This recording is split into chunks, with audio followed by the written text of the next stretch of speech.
आज हम देखेंगे पाइथन में आइडेंटिटी ऑपरेटर। ठीक है, आइडेंटिटी में हम क्या देखेंगे कि जो मेमोरी लोकेशन है, ठीक है, उसका आइडेंटिटी देखेंगे हम कि किस टाइप से ये ऑपरेटर वर्क करता है। ठीक है, देखो सबसे पहले तो आइडेंटिटी ऑपरेटर्स जो है पाइथन में ठीक है, वो टू टाइप्स के हैं। इसमें एक इज आएगा और एक इज नॉट। ठीक है, इसमें टू ऑपरेटर्स है। अब फर्स्ट है इज ऑपरेटर। ठीक है, ये क्या रिटर्न करता है? True if both variables are same object. ठीक है, यदि दो वेरिएबल मेरे पास है, इन दोनों वेरिएबल में सेम ऑब्जेक्ट है तो क्या रिटर्न करेगा? ट्रू। ठीक है, और इसका अपोजिट इज नॉट, इसमें क्या है? ये रिटर्न करेगा ट्रू।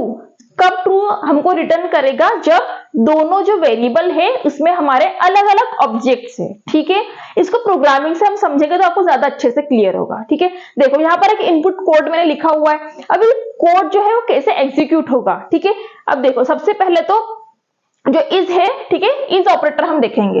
x इज y कैसे हमारा वर्क करेगा।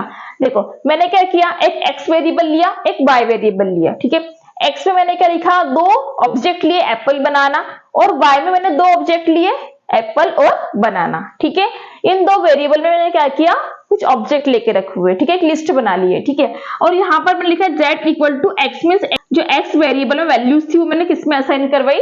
z में। ठीक है, अब देखो मैंने यहाँ लिखा है प्रिंट x इज y, इसका आउटपुट क्या आएगा?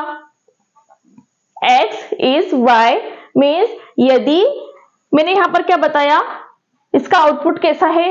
Return true. ट्रू कब आएगा? जब दोनों वेरिएबल में सेम ऑब्जेक्ट रहेंगे। अब आप कहोगे कि x में एप्पल बनाना दो ऑब्जेक्ट है सेम, ठीक है, और y में भी एप्पल बनाना तो सेम दो ऑब्जेक्ट है, तो इसका आउटपुट क्या आना चाहिए? इस स्टेटमेंट का आउटपुट क्या आना चाहिए? ट्रू। ठीक है, लेकिन आप कोडिंग में प्रोग्राम रन करोगे तो आपका आउटपुट आएगा फॉल्स। ऐसा क्यों? क्योंकि यहां पर मेमोरी लोकेशन की बात हो रही है। आइडेंटिटी किसकी हो रही है यहाँ पर? चेक मेमोरी लोकेशन की। ठीक है, अभी x वेरिएबल मैंने क्रिएट किया। ठीक है, तो यहाँ पर इसके लिए एक मेमोरी लोकेशन बनी। ठीक है, जहां पर ये लिस्ट बनी जिसमें एप्पल बनाना मेरा ऑब्जेक्ट स्टोर हुए, किसके लिए? x के लिए। एक हमारा किसके लिए बन गया? y के लिए। तो ये दो डिफरेंट लोकेशन हो गई। ठीक है, x जो है वेरिएबल, ठीक है, उसकी एक लिस्ट क्रिएट हुई मेमोरी में, तो इसका जो है मेमोरी लोकेशन और y का, वो दोनों कैसे है? डिफरेंट है। तो इसीलिए क्या है आएगा इसका आउटपुट फॉल्स। ठीक है, भले ही इनमें जो आपने कंटेंट जो भी लिखा हो XYZ वो सेम है, सेम ऑब्जेक्ट दोनों ने कंटेन करके रखे हैं, लेकिन फिर भी आउटपुट फॉल्स आया। ठीक है, फिर भी आउटपुट क्या आया इसका? फॉल्स। इसका रीजन क्या है? कि मेमोरी लोकेशन की आइडेंटिटी चेक कर रहा है, न कि जो कंटेंट इसमें आपने इंसर्ट या सेव करके रखा हुआ, स्टोर करके रखा हुआ है, उस कंटेंट को देख रहा है। ठीक है, तो क्या देखेगा ये? मेमोरी लोकेशन की आइडेंटिटी। और जब आप ये वाला स्टेटमेंट आपका एग्जीक्यूट करवाओगे तो इसका आउटपुट क्या आएगा? प्रिंट x इज z, इसका आउटपुट आएगा हमारा यहां पर ट्रू। ऐसा क्यों? क्योंकि मैंने यहां पर क्या किया है, x की सारी जो वैल्यूज है या आइडेंटिटी मैंने z में स्टोर करवाई है, तो z की अलग से लिस्ट यहां पर क्रिएट नहीं हुई है मेमोरी में। z के लिए क्या हुआ है कि इसी को उसने दो नेम दिए हैं, एक ही लोकेशन को, xb और zb, क्योंकि मैंने यहाँ पर क्या किया है? असाइनमेंट ऑपरेटर का यूज किया है। ठीक है, तो x का जो सारा मैं आइडेंटिटी किसमें स्टोर करवा रही हूँ? z में, तो इसीलिए x इज z, तो यस ट्रू। ठीक है, तो इन दोनों, ये जो दोनों ऑब्जेक्ट है वो x में भी और z में भी सेम मेमोरी लोकेशन पर है, इसीलिए इसका आउटपुट आएगा ट्रू। ठीक है ना? तो एग्जाम में कंफ्यूज करने के लिए इस टाइप से छोटे छोटे कोड दिए रहते हैं, जिससे क्या होता है आप लोग गलत करके आ जाते हो। लेकिन ध्यान रखना, इसमें बहुत इंपॉर्टेंट है आइडेंटिटी ऑपरेटर। ठीक है, हम क्या करते हैं, अभी एप्पल बनाना दो ऑब्जेक्ट इसमें भी है और इसमें भी है, दोनों में सेम है, तो हम क्या करते हैं? ट्रू कर देते हैं। इसको x इज y ट्रू, तो हमारा क्या आ जाता है आंसर? रॉन्ग। लेकिन इसका आउटपुट क्या है? फॉल्स, क्योंकि यहाँ पर हमारी आइडेंटिटी यहाँ पर मेमोरी की चेक हो रही है, न कि जो स्टोर वैल्यूज हम इसमें करवा रहे हैं उसकी। ठीक है, आइडेंटिटी ऑपरेटर में यदि हम इज नॉट की बात करें, इज नॉट ये क्या रिटर्न करेगा? ट्रू। कब? जब नोट सेम ऑब्जेक्ट, ठीक है, मतलब दोनों वेरिएबल्स में सेम ऑब्जेक्ट नहीं रहेंगे तब। यदि मैं यहां पर लिख दूं इज की जगह पर is not y is not z, ठीक है, अब इनका आउटपुट क्या आएगा?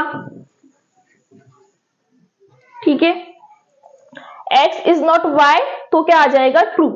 ट्रू है क्योंकि दोनों क्या है, डिफरेंट आइडेंटिटी है, दोनों की आइडेंटिटी कैसी है, डिफरेंट है, लेकिन यहां पर इसकी आइडेंटिटी कैसी है, और x इज नॉट z, तो ये क्या हो जाएगा, फॉल्स। फॉल्स क्यों, क्योंकि इनकी आइडेंटिटी तो सेम है, लेकिन यहां पर क्या बोल रहा है कि वो इज नॉट, इसलिए हमारा आउटपुट क्या आ जाएगा, फॉल्स। ठीक है, तो इस टाइप से इज नॉट आइडेंटिटी ऑपरेटर हमारा पाइथन में वर्क करता है। ठीक है, तो हम देख लेंगे आइडेंटिटी ऑपरेटर्स कैसे वर्क करते हैं। ठीक है, सबसे फर्स्ट देखो यहाँ पर लिखा है x equal to apple banana, means x में मैंने दो ऑब्जेक्ट लिए हैं, एक एप्पल एक बनाना, y में भी सेम दो ऑब्जेक्ट लिए, एप्पल बनाना। ठीक है, तो इन दोनों वैल्यूज कैसी है, सेम, x में और y में। ठीक है, तो यदि मैं इस स्टेटमेंट को मैंने कमेंट किया, ठीक है, अभी मैं सिर्फ कौन सा स्टेटमेंट रन करवा रही हूँ, यहाँ पर ये वाला print x equal equal to y, तो ये ट्रू होगा या फॉल्स। ठीक है, x और y की क्या वैल्यू कंपेयर हो रही है, यहाँ पर x और y के बीच में जो ऑब्जेक्ट है, ठीक है, x और y में जो वैल्यूज है उनके बीच में हम कंपेरिजन करवा रहे हैं कि दोनों इक्वल इक्वल है या नहीं। ठीक है, तो मैंने यहाँ पर लिखा print x equal equal to y, तो यदि मैंने करंट फाइल को एग्जीक्यूट किया तो मेरा आउटपुट कितना क्या आया, आउटपुट आया ट्रू। ठीक है, ट्रू क्यों, क्योंकि दोनों में क्या है, same values, apple banana apple banana. ठीक है, इसलिए दोनों में सेम ऑब्जेक्ट है, सेम वैल्यूज है। ठीक है, अब यदि मैंने इसको कर दिया अभी कमेंट, और ये जो स्टेटमेंट है प्रिंट x इज z, ठीक है, यहाँ पर आइडेंटिटी ऑपरेटर है हमारा इज।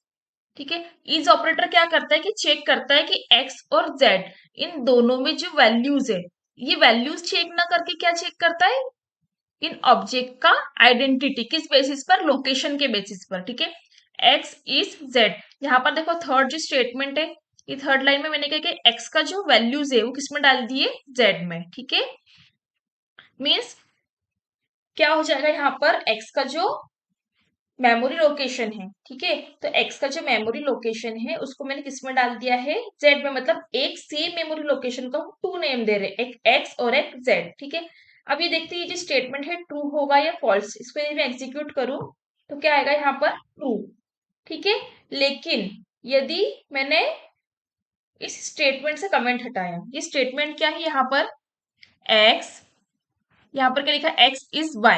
ठीक है, यदि इसको मैंने एग्जीक्यूट किया तो आउटपुट क्या आएगा, इसका तो ट्रू आया हमारा। ठीक है, लेकिन सेकेंड वाला जो आउटपुट है इसका क्या आया, फॉल्स।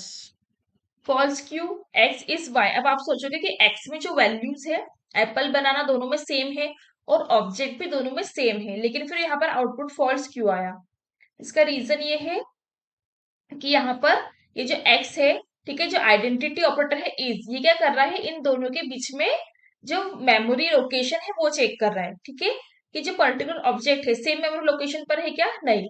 यहाँ पर जैसे मैंने x और y दो वेरिएबल क्रिएट किए और उन दोनों में वैल्यूज डाली, ठीक है, तो यहाँ पर क्या हो गया कि इनकी जो वैल्यूज थी, ठीक है, x ने क्या किया, एक मेमोरी ब्लॉक अपना, x की सारी वैल्यू एक लोकेशन पर गई, मेमोरी लोकेशन पर, ठीक है, और दूसरी मेमोरी लोकेशन पर जो y में वैल्यूज थी वो हो गई, तो दोनों कैसे है, अलग अलग ऑब्जेक्ट है x और y। ठीक है, इसीलिए इसका आउटपुट आया फॉल्स। इस टाइप से हमारा इज आइडेंटिटी जो है, ठीक है, ये वर्क करता है। अब हम देखेंगे इज नॉट, यहां पर यदि मैंने लगा दिया इज नॉट, अब ये कैसे वर्क करेगा,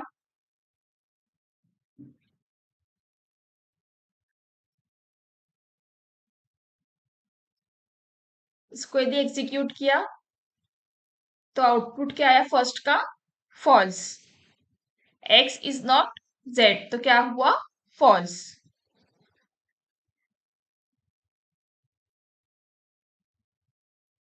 क्योंकि x में हम तो ऑलरेडी डाल रहे वैल्यू, यहाँ पर x की वैल्यू किस में डाल रहे हैं हम, z में। ठीक है, लेकिन यहाँ पर हमने नॉट लगा दिया, इसीलिए क्या हो गया, ये फॉल्स।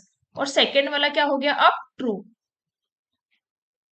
क्योंकि जब हम इज लगा रहे थे यहाँ पर तो क्या रहा था, फॉल्स। ठीक है, लेकिन इज नॉट लगा दिया, मतलब x और y क्या है, अलग अलग ऑब्जेक्ट क्रिएट कर रहे हैं। ठीक है, इसलिए आ गया यहाँ पर ट्रू। यह हुआ आइडेंटिटी ऑपरेटर्स, कौन कौन से, एक इज और एक है इज नॉट। ठीक है,